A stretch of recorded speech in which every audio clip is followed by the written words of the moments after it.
Choix des équipements électriques dans XL Pro Tableau 400 ampères. Voilà comment se présente l'interface, comme vous l'avez vu dans les précédentes vidéos.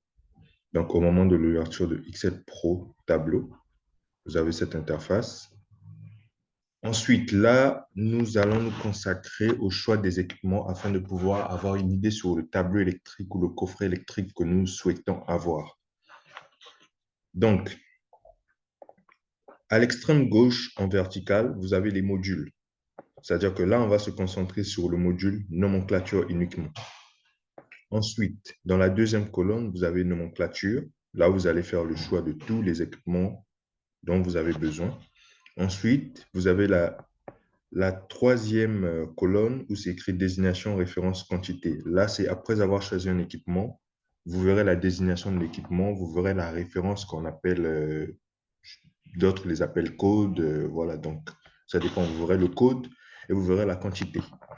Donc, le nombre d'éléments que vous avez choisi pour votre coffret électrique. Ensuite, à l'extrême droite, vous avez la colonne propriété de l'étude et vous avez également en bas propriété du tableau courant. C'est-à-dire propriété de l'étude, ça c'est l'information sur l'ensemble de l'étude, les informations sur l'ensemble de l'étude. Ensuite, propriété du tableau courant, en fait, c'est l'information qui concerne uniquement un tableau électrique. C'est-à-dire que, par exemple, à ce niveau, comme vous voyez ici, partie générale, ensuite, vous avez tableau courant. Donc, quand vous cliquez ici, vous avez un nouveau tableau. C'est-à-dire que au niveau de l'ordonnancement, vous pouvez avoir plusieurs tableaux ici. C'est-à-dire que à chaque fois que vous allez ajouter un tableau, vous allez mettre des informations sur ce tableau. Par exemple, tableau 1, tableau 2, chaque tableau aura ses équipements, ses spécifications. Voilà. Donc, toujours remplir la propriété de l'étude. Ça, c'est l'ensemble du projet. Ensuite, les éléments sur chaque tableau. Voilà. Donc, au niveau de la nomenclature, nous avons plusieurs catégories d'équipements qui se présentent ici. Par exemple, vous avez protection, coupure de puissance, vous avez raccordement, réseau public de distribution, protection, coupure modulaire, commande, programmation, interface, unité de commande et de signalisation, mesure, alimentation, prise de courant, sécurité, produits de câblage, photovoltaïque et des produits complémentaires. Donc, vous avez aussi la possibilité de rajouter des produits, mais quoi qu'il en soit, à chaque mise à jour, vous avez des nouveaux produits existants. Donc, tout ça, c'est inclus dans le catalogue de grand que vous voyez ici. Donc, là, quand je clique sur le moins, vous voyez que là, ça réduit tous les éléments constitutifs du catalogue. Donc, on va mettre plus pour avoir chacun des éléments dont nous avons besoin. En tout cas, niveau famille ou catégorie. Voilà, donc là, dans une installation, bon, on commence par le départ. Donc, on va chercher un disjoncteur d'abonnés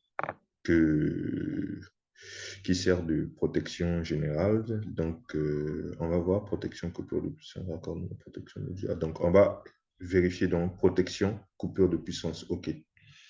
Ensuite, on a disjoncteur, boîtier mulet, interrupteur et à déclenchement libre, interrupteur, sectionneur de puissance, interrupteur, inverseur de source. Ensuite, nous, on va se rabattre sur la partie raccordement réseau public de distribution. Donc, on peut réduire ici si on n'a pas besoin d'avoir plusieurs fenêtres ouvertes. On va mettre plus ici. Donc là, on a branchement à puissance surveillée, branchement à puissance limitée. Voilà. Donc là, on va prendre le branchement à puissance limitée qui correspond bien à notre cas. Par exemple, si nous avons besoin de protéger un appartement, une villa, voilà. Donc là, si on veut être en monophasé, on prend du monophasé ou du triphasé. Là, on va se concentrer sur du mono. Homologation Enedis, oui. Ça, c'est tout ce qui est normes, voilà, tout ce qui va à la qualité du matériel, quoi. Ensuite, on a la platine avec comptage, oui. On va mettre une platine. Ça va permettre de fixer le disjoncteur directement dans le coffret. Disjoncteur avec 100. C'est-à-dire que Là, on dit disjoncteur avec ou sans. Donc, partie disjoncteur, oui ou non. Bon, on a besoin d'un branchement à puissance limitée avec disjoncteur. Donc, on garde sur disjoncteur. Donc, le calibre, ça va aussi dépendre de votre bilan de puissance, de l'étude que vous avez faite dans Excel Pro Calcul ou dans un autre logiciel qui est équivalent. Donc, supposons que on a par exemple un ampérage total de, disons, de 12,5 ampères. Donc, on va choisir du 15-45, du 60 ou du 60-90. Donc, si on a 12,5 ampères, le plus proche et le meilleur, c'est le 15-45A. Donc, ensuite, on va prendre la partie, on va prendre le différentiel 500 milliampères sélectif. Ça, c'est le choix que nous faisons. Donc là, voilà l'élément juste en bas ici, à gauche, où nous sommes en tarif bleu. On a la référence 40 10 03. Ensuite, on a la désignation et on a la quantité. Donc ici, vous allez remarquer que on ne peut pas changer les quantités parce que c'est une installation. On ne peut pas mettre plusieurs disjoncteurs de branchement pour une seule installation, dans notre cas. Donc, le logiciel automatiquement euh, présente qu'un seul disjoncteur de branchement. C'est-à-dire que pour le coffret électrique, on ne peut pas avoir deux disjoncteurs de branchement. Et si on met un deuxième coffret ou un deuxième tableau, un nouveau tableau numéro 2, on pourra choisir encore un autre disjoncteur de branchement. Mais dans notre cas, on va choisir que celui-là et on clique sur Ajouter. Voilà. Vous voyez qu'il apparaît directement dans la partie désignation, juste au milieu.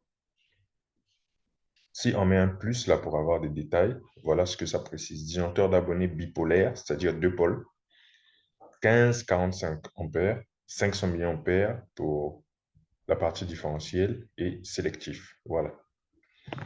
Ensuite, comme on peut avoir dans une maison, dans un appartement, voilà, dans la basse tension généralement, on peut avoir aussi des protections modulaires. Donc ici, on va venir au niveau de nomenclature, on va dérouler cet onglet.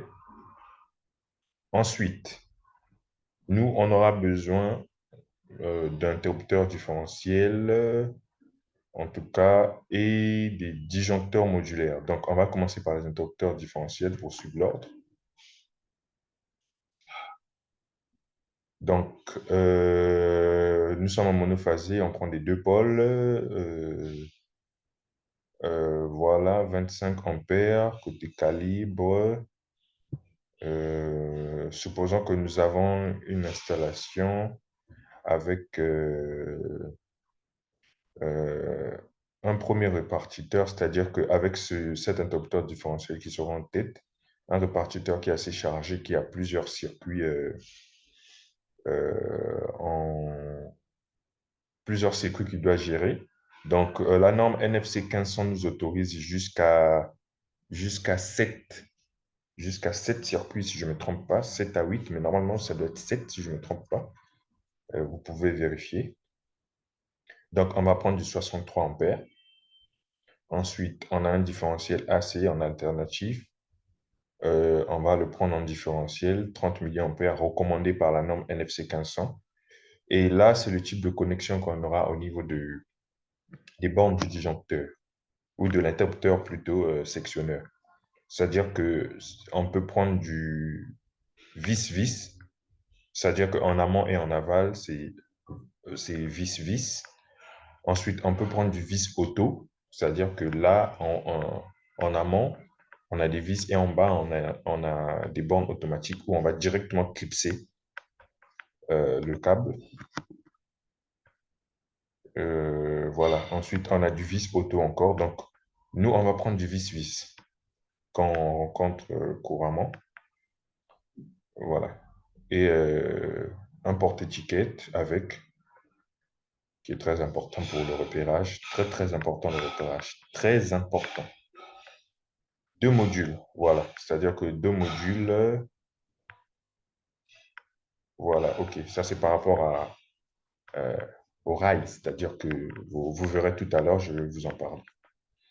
Voilà, type de commande à manette frontale. On a commande motorisée 230, commande motorisée 24-48, ça c'est les bobines.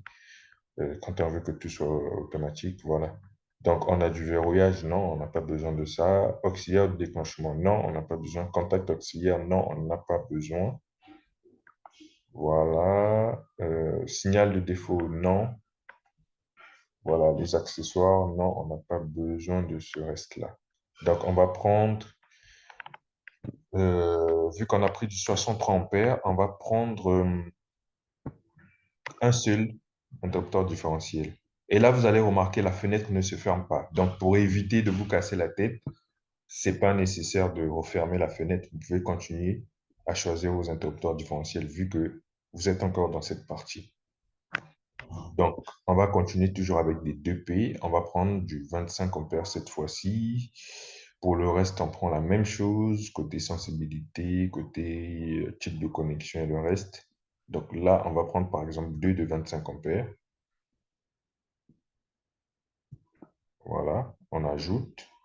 Ensuite, on prend un dernier de 40 ampères et on l'ajoute également. Voilà. Donc,